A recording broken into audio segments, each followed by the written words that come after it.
시작하겠습니다. 이재명 정권이 그토록 강조하는 실용 외교의 정체가 확실하게 드러났습니다. 합의문이나 공동 성명조차 없는 이것저것 다 생략된 백지 외교가 바로 이재명 정권의 실용 외교였습니다. 한미 관세 협상이 타결되었다고 자화자찬을 늘어놓고 있지만 3개월 전과 마찬가지로 팩트시트도 합의문도 공개되지 않았습니다. 심지어 이재명 정부가 협상 내용을 발표하고 돌아서자마자 미국에서는 곧바로 다른 말들이 나오고 있습니다. 미국과 일본은 모든 합의 사항을 문서화하고 정상 간 서명까지 마쳤습니다. 미국과 중국 간 팩트시트도 공개됐습니다. 우리 정부는 합의 사항을 왕관에 새기고 야구 배트에 찍힌 도장으로 서명을 끝낸 것입니까? 그래서 이재명 대통령은 칼에 찔려 죽는 거, 총 맞아 죽는 거는 두렵지 않지만 야구 방망이는 그토록 두렵다고 한 것입니까? 한중 정상회담도 사진만 있고 정작 중요한 공동 성명이 없기는 마찬가지입니다. 현안에 대해 논의만 했을 뿐 구체적인 성과도 전혀 없습니다. 실용 외교가 국민을 속이고 둘러대기 편한 외교가 되어서는 안 될 것입니다. 진정한 실용 외교는 국익과 실리를 챙기는 성과로 증명되어야 할 것입니다. 이재명 대통령은 12개 혐의로 기소돼서 5개 재판을 받고 있습니다. 그중 공직선거법 사건은 이미 대법원에서 유죄가 인정됐습니다.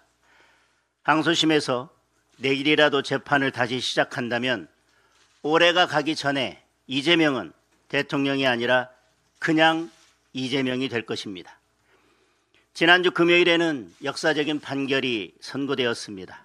대장동 개발 비리에 가담한 일당 전원에게 중형을 선고하고 법정 구속했습니다. 법원은 대장동 개발 비리가 성남시 수뇌부의 승인하에 이루어졌다고 판단했습니다. 이재명 대통령은 경기도지사 시절 국정감사에서 대장동 설계자는 내가 맞다고 자신 있게 밝혔습니다. 이재명 대통령 스스로 대장동 설계자라고 인정했고 법원은 대장동 개발 비리가 성남시 수뇌부의 승인하에 이루어졌다고 인정했다면 수뇌부는 결국 당시 성남시장이었던 이재명입니다. 가장 중한 형이 선고되어야 하는 것은 지극히 당연합니다. 긴 말하지 않겠습니다. 오늘이라도 다시 재판을 시작해야 합니다. 그것이 상식이고 법치이고 국민의 명령입니다. 재판을 다시 시작하지 않는다면 더불어민주당은 대법원장을 몰아내기 위해 사법부를 끊임없이 능멸할 것입니다. 법 왜곡죄를 만들어서 이재명에 대해 유죄 판결을 하지 못하도록 판사들을 겁박할 것입니다. 대법관 수를 들려 이재명을 위한 이재명의 대법원을 만들 것입니다. 대법원의 판결을 헌법재판소에 넘겨 재판 검열을 할 것입니다. 이재명에 대한 판결은 항소도 상고도 하지 못하도록 할 것입니다. 결국 사법부는 판사는 이재명에게 영혼까지 팔아넘기게 될 것입니다. 오늘입니다. 내일도 너무 늦습니다. 이재명에 대한 재판은 오늘 다시 시작되어야 합니다. 공직선거법 사건을 중지시킨 서울고등법원의 이재권 고법부장, 박주영 고법판사, 송미경 고법판사, 위증교사 사건을 중지시킨 서울고등법원의 이승한 고법부장, 박정훈 고법판사, 유재민 고법판사, 대장동, 백현동, 위례, 성남 FC 사건을 중지시킨 서울중앙지방법원의 이진관 부장판사, 윤희환 판사, 이재준 판사, 대북 송금 사건 및 법인카드 사건을 중지시킨 수원지방법원의 송병훈 부장판사, 차윤재 판사, 김남희 판사, 그대들을 역사가 영원히 기억할 것입니다. 오늘 아침 더불어민주당의 박수현 대변인이 국민의힘을 형법 324조 강요죄 위반으로 국민께 고발한다고 했습니다. 국민의힘이 연일 5개 재판 재개를 외치고 있습니다. 이런 상황을 방치할 여당이 어디 있습니까? 민주당의 국정안정법 처리는 정당 방위이고 국민의힘은 이런 행동을 할 아무런 이유와 의무가 없는 민주당으로 하여금 이런 일을 시킨 것이니 형법 제324조 강요죄 위반으로 국민께 고발합니다. 여기에 대해서 국민들께서 이렇게 답하십니다. 닥쳐, 그거 내가 시킨 거야.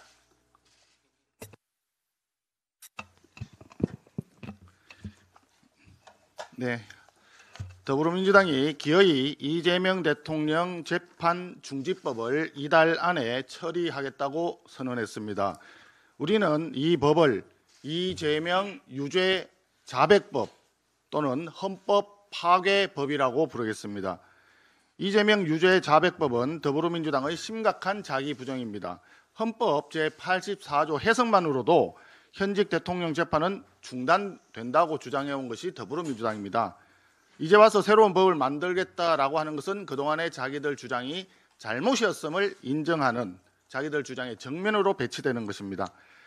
더불어민주당은 대장동 일당 1심 판결로 이재명 대통령의 무죄가 확인되었다고 주장합니다.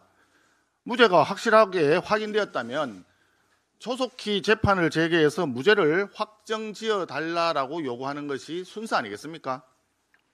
떳떳하고 당당하다면 왜 재판을 피합니까?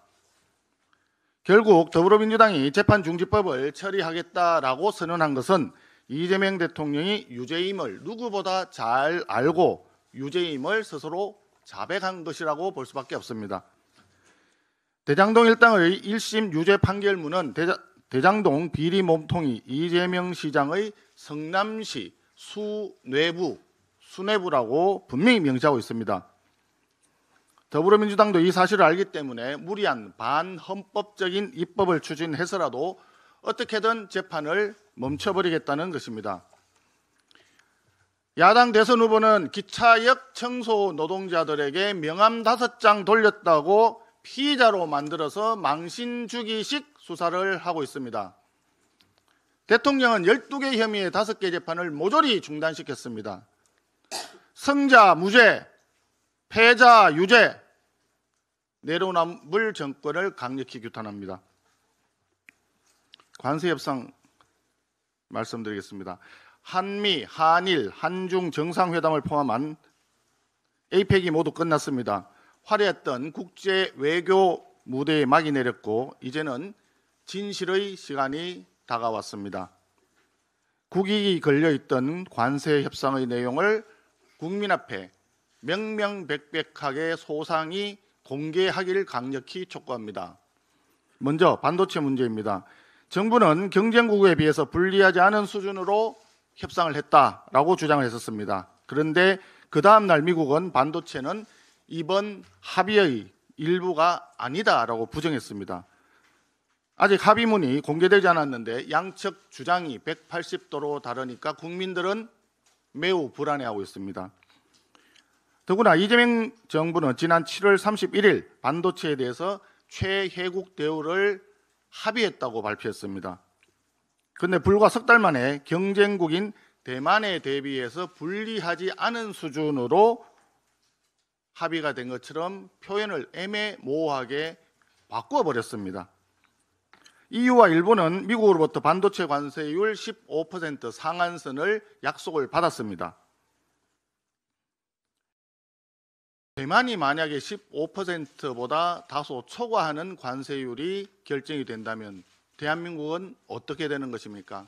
최혜국 대우입니까? 대만보다 불리하지 않은 수준의 관세 약속이 되는 것입니까? 그렇기 때문에 이재명 대통령은 반도체 협상의 내용과 그 전말에 대해서 소상하게 국민 앞에 공개해야만 합니다. 둘째, 철강 산업입니다. 2024년 기준 대미 철강 수출 29억 달러, 전체 철강 수출의 13%입니다. 그런데 지난 5월 기준 관세 50% 부과받자마자 전년 대비 16% 급감했습니다. 그런데 이번 협상에서 철강 문제는 아예 빠져 있었습니다. 이렇게 가면 한국철강의 대미 수출길은 사실상 막히게 됩니다. 마스가 프로젝트를 지금 기대를 많이 하는데 설령 마스가 프로젝트가 정상적으로 추진이 되더라도 우리 철강은 공급망에 아예 참여조차 할 수 없는 구조가 됩니다. 또한 자동차 부품에도 악영향을 주기 때문에 자동차 관세를 15%로 낮춘 것도 의미가 반감될 수밖에 없습니다. 셋째, 절차상의 문제입니다. 한미 관세협정은 국민의 삶과 산업 전반에 중대한 영향을 미치는 사안으로 헌법 제60조에 따라 반드시 국회의 비준 동의를 받아야만 합니다.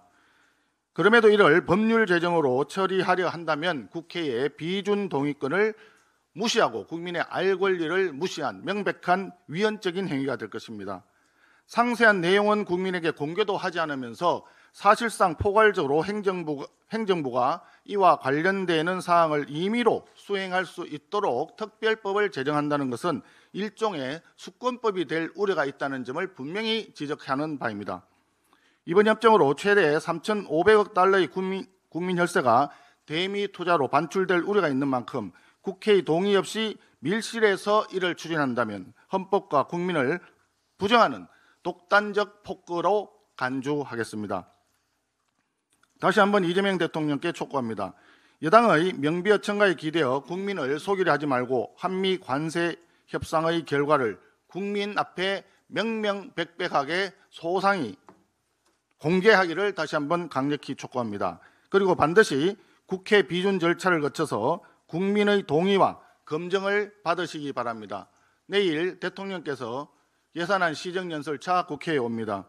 대통령이 직접 이 문제에 대해서 입장을 국민 앞에 밝히시기를 다시 한번 촉구합니다.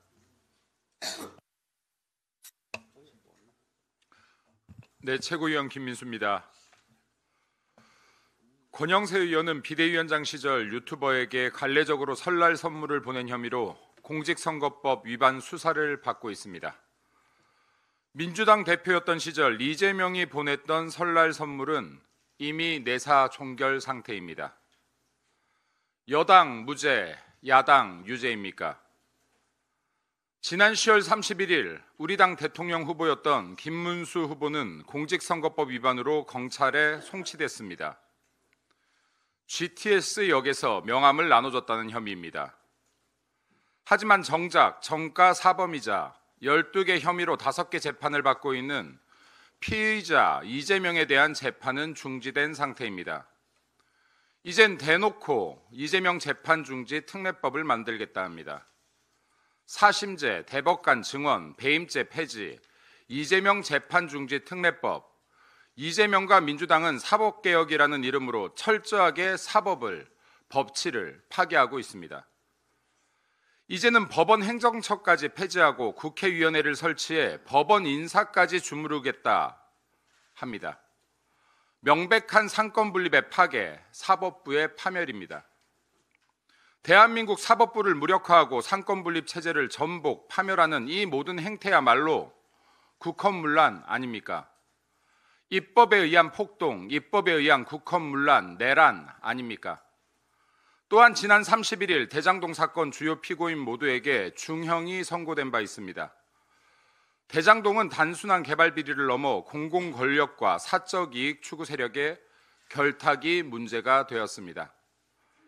김만배와 유동규 씨 모두 각각 징역 8년, 추가로 김만배는 추징금 428억, 유동규 씨는 벌금 4억이 선고되었습니다. 액수상 김만배가 더 큰 죄에 갔지만 추징금은 환수이며 벌금은 형벌입니다. 법원은 유동규 씨에게 벌금을 물어 민간기업보다 설계자에게 더 큰 죄를 물었습니다. 모든 국민은 이 대목에서 궁금합니다. 대장동 진짜 설계자 누구입니까? 대장동 설계자, 설계 헤드는 이재명 씨 아닙니까? 유동규 씨는 실무자에 지나지 않습니다. 유동규는 실무자였습니다. 사실 대장동 설계는 내가 한 것이죠. 2021년 이재명의 말이었습니다. 이재명과 민주당의 폭주, 대체 어떻게 해야 멈출 수가 있습니까? 제1야당 국민의힘조차 힘이 없어 민주당의 폭주를, 사법부 파괴를 막을 수가 없습니다. 우리 헌법 정신에 녹아있는 국민 저항권이라도 실행되어야 이 폭주 멈추겠습니까? 모든 권력을 장악하여 대한민국과 국민 모두를 소나기에 쥐고 멋대로 주무르려 한다면 이재명 정권 역시 그 수명을 다하지 못할 것입니다. 이재명 재판 속개합시다. 이상입니다. 예, 모두 발언 전에 잠깐 공지 말씀부터 드리겠습니다. 이곳에서 오늘 오후 2시 APEC 관세 협상 이후 그 결과에 대해서 회의를 진행할 예정입니다. 반도체 AI 첨단 산업 특위가 진행될 예정이오니 언론인들께서는 함께 오셔서 공개적으로 질의도 해주시면 고맙겠습니다. 이번 한미 관세 협상과 대미 투자 약정 결과에 많은 기업인들이 안도의 한숨을 내쉬고 있습니다. 정부의 협상 전략이 큰 역할을 했겠지만 타결을 이끈 핵심은 한국의 조선업 패권 등 산업 경쟁력이었습니다.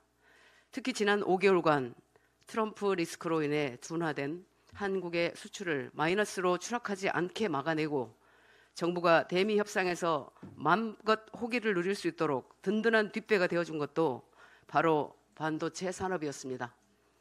이번 APEC과 한미 정상회담은 이 시대의 국력의 본질이 무엇인지를 다시 한번 보여줍니다. 대한민국이 국력을 키울 방법은 산업, 즉 패권 기술밖에 없습니다. 패권 기술을 많이 가진 나라는 그 누구도 함부로 건드릴 수 없습니다. 트럼프 대통령이 쩔쩔매는 휘토류 이슈 역시 중국이 매장량이 많아서가 아니라 휘토류를 정제하고 가공할 패권 기술을 중국이 가지고 있기 때문입니다. 저는 이번 한미 협상을 보며 가슴 한편 피눈물을 흘렸습니다. 우리가 아무리 선방했다 해도 정부가 아무리 성공했다 말해도 결국 게임의 최종 승자는 미국이기 때문입니다. 초강대국 미국이 아니었다면 협상 자체가 성립하지 않았을 일방적이고 폭력적인 요구에 응할 수밖에 없었던 현실 탓입니다. 이재명 대통령도 이를 절실하게 느꼈을 것입니다. APEC을 통해 국제 무대의 냉혹한 현실을 직접 겪고 이 대통령이 탄식하듯 내놓은 말은 국력을 키워야 한다 였습니다.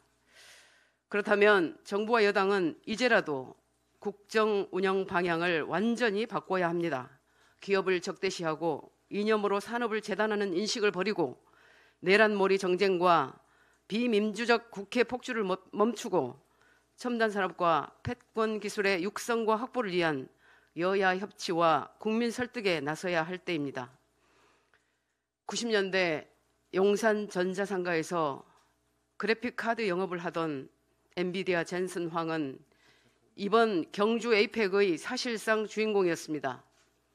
불과 몇 년 전 대한민국 삼성전자를 넘볼 수 없었던 엔비디아가 삼성전자 플러스 SK하이닉스 시총의 10배가 넘는 기업 대표이자 AI 산업의 심장인 GPU 분야 세계 패권을 가졌기 때문입니다.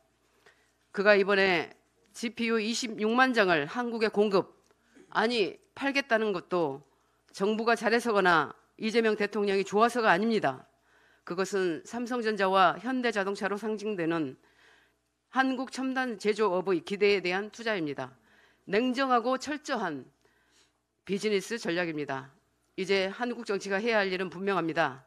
이재명 대통령과 정부, 여당 민주당뿐만 아니라 우리 국민의힘도 명실상부 나라를 이끌 수권 정당으로서 이러한 국제 질서와 산업 흐름을 정확히 이해하고 선도할 수 있어야 합니다.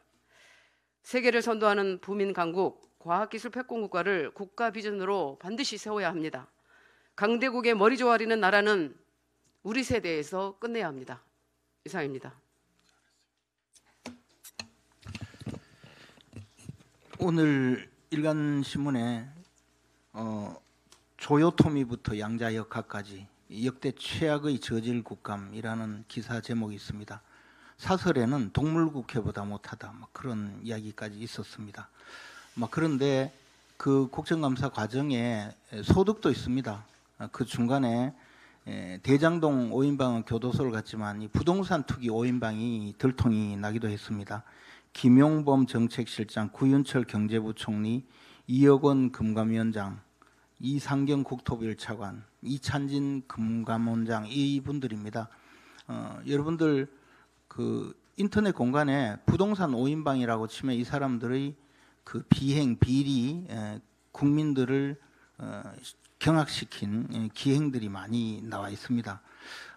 구윤철 부총리는 자기 부인까지 그 법원 경매장으로 보내서 경매를 받습니다. 그래서 개포주공 1단지 아파트를 사서 갭 투자 방식으로 부동산 투기를 했습니다. 그 외에 여러 가지 방법으로 36억 원의 시세 차익을 얻었다고 합니다. 여러분들 36억 원이라고 하면 뭐 그런 돈이 너무 둔감하실 수 있는데 요즘 청년 세대에 한 달에 50만 원씩 저축하기 어렵다고 합니다. 근데 한 달에 50만 원씩 저축하면 1년이면 600만 원입니다. 10년이면 6천만 원, 100년이면 6억 원. 36억 하려면 600만 원, 600년이 걸립니다. 지금부터 600년 전이면 1425년, 세종 7년입니다. 그때 당시에 보니까 성삼문, 신숙주 이분들이 그 과거에 급제해서 막 이제 관료가 되었는데 그분들이 매달 50만 원씩 저축하면 원래 연말 되면 36억 원을 모읍니다. 뭐 퇴계 이황 이런 어른들은 아직 안 되겠죠. 거기다가 그 이찬진 금감원장 이분은 아파트뿐만 아니고 상가 부동산 전방위로 닥치는 대로 매입해서 투기 활동을 했다고 합니다. 이 사람은 사실 금감원장을 할 것이 아니고 부동산 떡다방을 해야 될 상황입니다. 그 외에 나머지 쪼무레기들은 뭐 별로 제가 언급하지 않겠습니다. 이분들에 대해서 인터넷에서는 본인들은 한강벨트에 살면서 한강 다리를 끄는 국사범들이라고 합니다. 이분들에 대해서 국민들이 낱낱이 과연 지금 부동산 정책을 담당할 그럴 자격이 있는지를 묻고 있습니다. 의회의 소득도 있습니다. 국정감사 기간 중에 대통령실 제1부속실장을 하고 있는 김현지 부속실장에 대해서 한간에 애지중지 현지 또는 뭐 현지궁이라고 했었는데 정말 대통령이 얼마나 애지중지하고 있는지 한간에서는 현지궁이나 해경궁이나 동급이다 뭐 그런 논란이 되었었는데 그게 뭐 거의 사실 아닌가 이런 생각이 들 정도입니다. 그 외에도 동물국회라는 오명을 뒤집어 쓰게 만든 최민희 의원이 고릴라 춤을 그렇게 잘 추는지 그리고 서영교 의원이 본명이 서팔계였다는 사실 이런 것도 드러났습니다. 이런 국회를 만든 것 이것은 오로지 정청래 대표가 지금 눈을 감고 있기 때문입니다. 하루빨리 이 동물국회의 주범들을 퇴치시켜 주시기 바랍니다.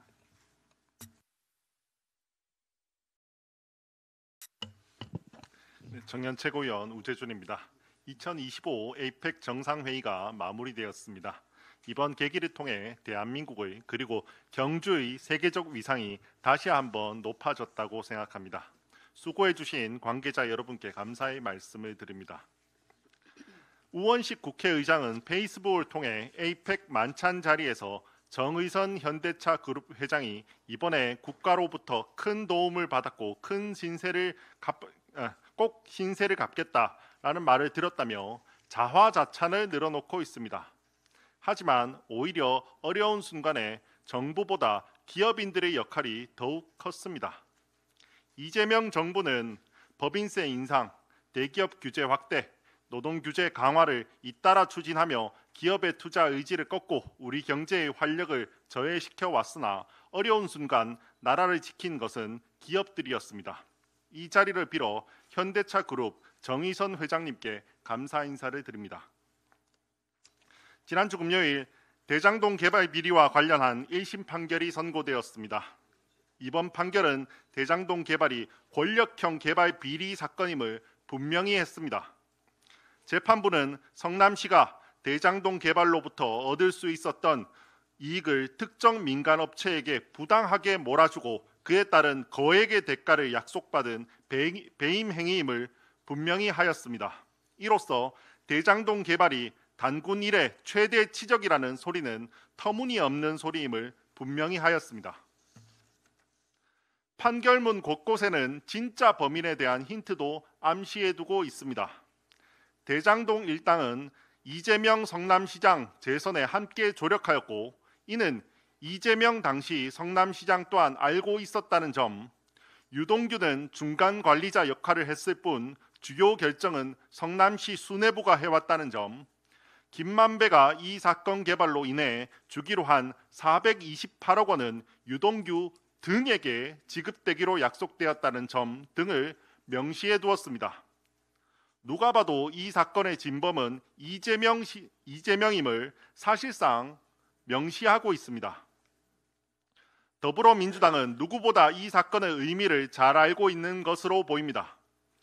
처음에는 이재명 대통령은 대장동 일당과 무관하다는 점이 밝혀졌다며 국민들을 속여보려 하더니 즉시 태도를 변경하여 배임죄를 없애고 대통령 재판을 중지시키는 법률을 통과시키겠다고 입장을 선회하였습니다. 자신들이 봐도 이번 판결은 사실상 이재명 대통령에 대한 유죄 선고임을 알고 있는 것입니다. 닭의 모가지를 비틀어도 새벽은 옵니다. 입법 행정을 모두 장악하고 김어준과 민주노총 언론으로 국민들의 눈과 귀를 현혹하려 할지라도 진실은 밝혀지고 심판의 날은 다가올 것입니다. 머지않아 성남시 수뇌부가 진짜 처벌받게 될 날이 올 것입니다. 이상입니다.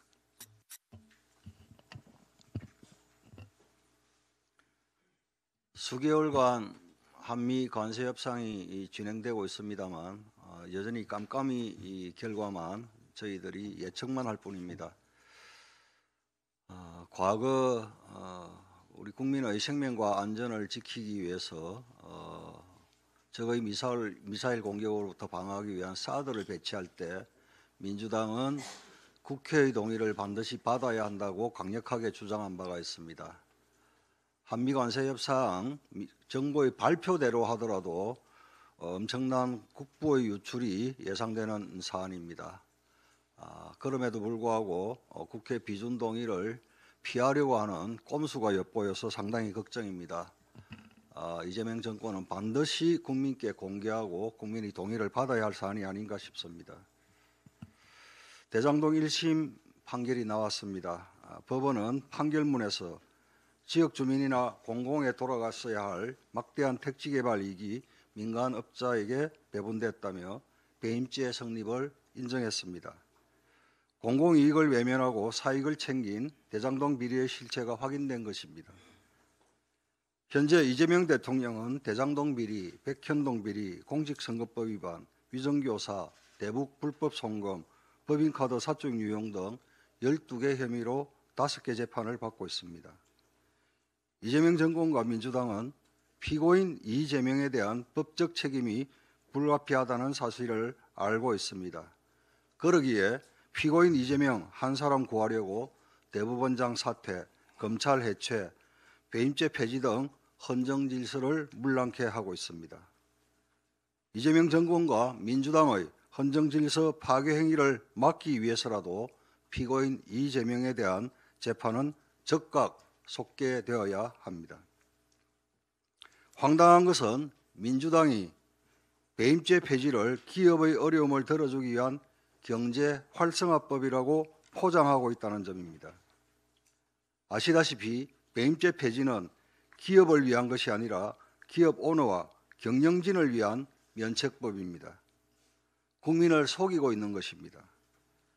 배임죄가 폐지되면 경영진이 회사 돈을 잘못 써도 주주에게 손해를 끼쳐도 근로자의 일자리를 위태롭게 만들어도 처벌받지 않게 되는 것입니다. 피고인 이재명 한 사람 구하려고 근로자와 투자자, 즉 국민을 저버리는 배신 행위를 하고 있는 것입니다. 민주당은 각성하셔야 합니다.